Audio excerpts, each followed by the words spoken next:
the podium the Chief Political Correspondent for SBS TV, Karen Middleton. Karen has been based in Canberra since 1989 and is a seasoned radio and television commentator. The federal budget and the climate change conference in Copenhagen are two of her reports that I have valued. As a Churchill Fellow in 2008, she examined the operations of parliamentary press galleries in Great Britain, Ireland, the US and Canada. Last year, through the Melbourne University Press, she published a book on Australia's involvement in Afghanistan and the unwinnable war, Australia in Afghanistan. In recent weeks, Karen has been at the Sydney Writers' Festival and at a literary lunch at the Paper Chain Bookshop in Monaco. And she's one of the organising committee members for the Press Gallery's Midwinter Ball on June the 27th.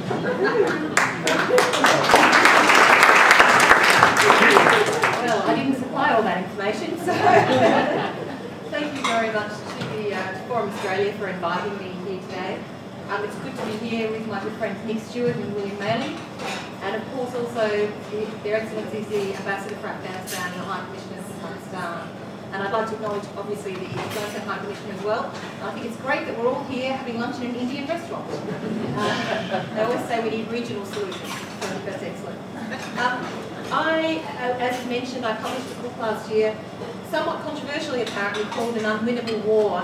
The reason for the title is inside the cover. There's a quote from the then commander of International Forces, General David Petraeus, about the nature of the war in Afghanistan, and that it wasn't the kind of war that you win, that you declare victory and plant a flag and go home. It was a different kind of conflict, that there would be some kind of struggle and battle that went on for generations. So the idea of the title was that it's a different kind of war, not the sort of war historically we've known in the past. Not a comment on victory or defeat.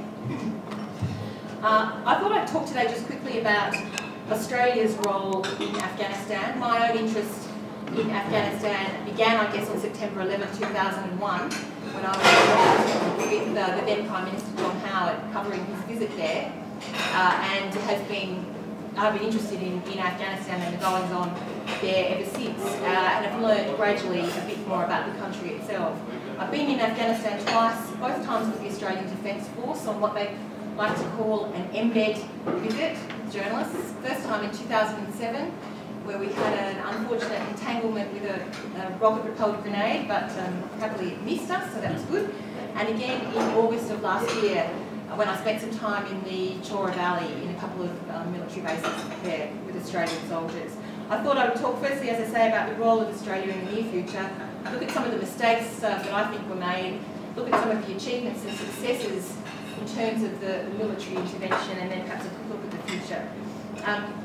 I guess I'd start by saying that just like the course of the war was determined by the way we, as in foreign forces, went in, I think the course of the peace, in the hope that we have peace, will be determined by the way we depart. And I think there's some political game playing going on at the moment in terms of the language being used around the idea of withdrawal. For a start, they don't like to call it withdrawal, they call it transition. I think it's somewhat unclear what we're transitioning to in the military sense. Certainly there are some stated aims, but what the reality will be is still, I think, a bit unclear. The Australian government, like other governments in the coalition forces that are present in Afghanistan, has a number of competing interests that it's trying to resolve, if you like. One of its primary considerations is the US alliance, and that was one of the primary reasons why Australian troops went in the first place. And it's certainly why we've stayed as long as we have done. I think pulling out in any kind of clumsy way would obviously have implications for the US alliance, and it's even acknowledged by the government that the government is extremely mindful of its relationship with the United States, its dependency on the United States, and this is one of the reasons that Australia has been there for as long as it has. I think the government also has to consider its responsibility to Australia's military forces, to the safety of Australian troops. Pulling out too quickly can destabilise parts of the country where they are serving in. It can destabilise security and put those who remain there at even greater risk. Of course, by staying staying there, there is an inherent risk, and some say that risk may be increasing. And we've seen some very unfortunate incidents of what they Afghan soldiers attacking or turning on some coalition forces, including Australian forces. So the risks are very real and present in the part of the country that they are serving in.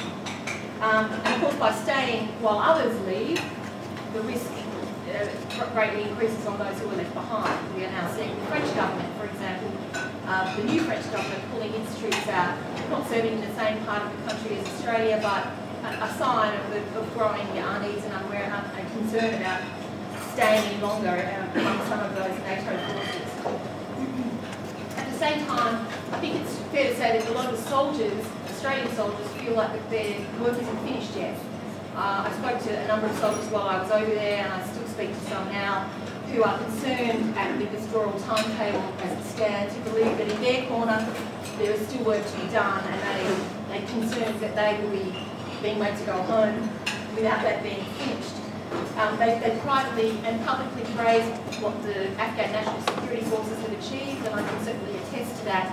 The part of the country that I was in, there was a very strong group of Afghan soldiers with a very good leader, Aga, in the base I was in the Chora Valley, and they certainly have achieved a great deal.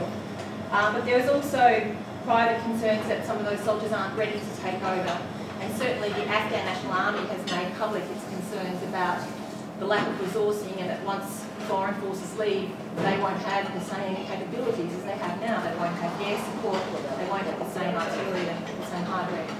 So there is a big concern about that, and I think part of what was agreed in Chicago about ongoing training, and Australia will be involved, particularly in artillery training, is seeking to address some of the concerns of those Afghans.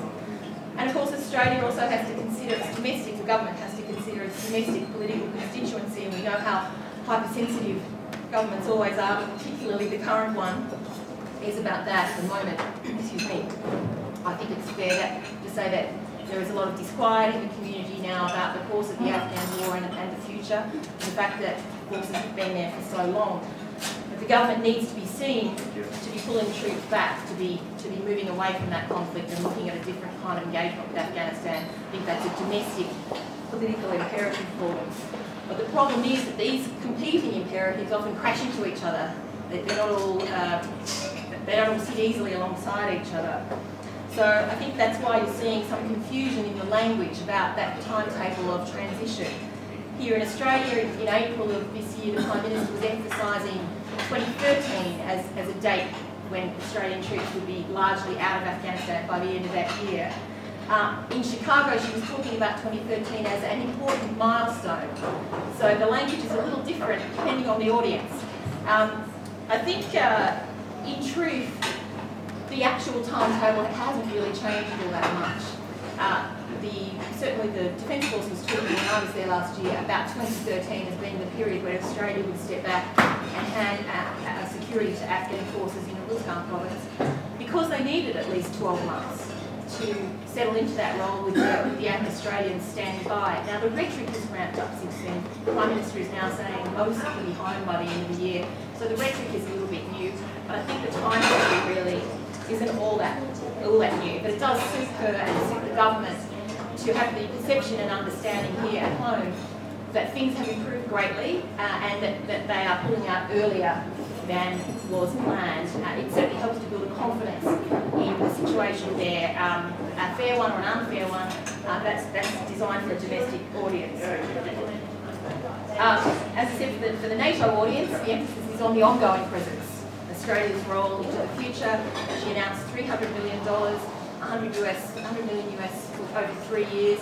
Interestingly, not starting until 2015, so I guess that'll be the next government's problem, really, not this government's, but a commitment nonetheless, and signed agreement with President Karzai. But she also confirmed in Chicago that Australia would consider leaving special forces in Afghanistan beyond 2014. Now, the language she used there was that provided they had the right mandate, this was something the government would consider. We don't know yet what the right mandate is, but generally speaking, special forces need a fairly broad mandate in which to operate. They don't normally operate under a very narrow set of rules. So what we could end up with actually is pretty much where we started, which was we sent special forces into Afghanistan in late 2001. And then we built on that into a different kind of commitment. It looks now that we may end up where we started with some special forces still there. In terms of what sort of shape Afghanistan itself is left in after the visit of all these foreign forces, there is still obviously a great debate about the political dimensions of transition. Do you involve members of the Taliban in any kind of peace talks and any future government? Certainly the view of ISAF forces officially is yes, and that they are proceeding along those lines. I know the view of many others. I think my good friend William may have a different view. The view of many others is that that's not a practical solution, that there are difficulties, that you can't guarantee that they speak, that people you negotiate with speak for all the Taliban. But I guess, and if you don't involve them, potentially you remain at war with them. So it's a dilemma. I'll be interested to hear what Phil's view is on that. In terms of the mistakes we've made, just quickly, I think there were mistakes from the very beginning on the part of foreign forces. I think I've taken to calling this sort of a war of vengeance. There was an attack on the United States, not a claim for territory, but a claim, an attack on a particular lifestyle and way of thinking. And the response was swift and not with a great deal of forward planning, which I think has become increasingly evident over the decade. And you can see that by the way the conflict changed, the objectives changed, and there was a lack of cohesion on the part of the countries involved. So I think that was a problem. In terms of achievements, on the ground, if you go to parts of Middleton, you can see that things have changed. I've said many times, since I came back in August, there's a tarred road between Tarancot and the Chora Valley now, which means that the transportation of goods is more possible, which means commerce can flow, the price of goods can go down. It boosts the local economy, it's a help. In terms of education, there are a lot more students in school. If you look at figures from an organisation like Oxfam, in 2001 there were 5,000 girls enrolled in school. As of September last year, there were 2.7 million girls enrolled in school. Now that's enrolments, not attendances, and I think there are some 500,000 not attending, but that's clearly an improvement. And then to the future finally, and the big picture, and the big question is how sustainable are all of these achievements?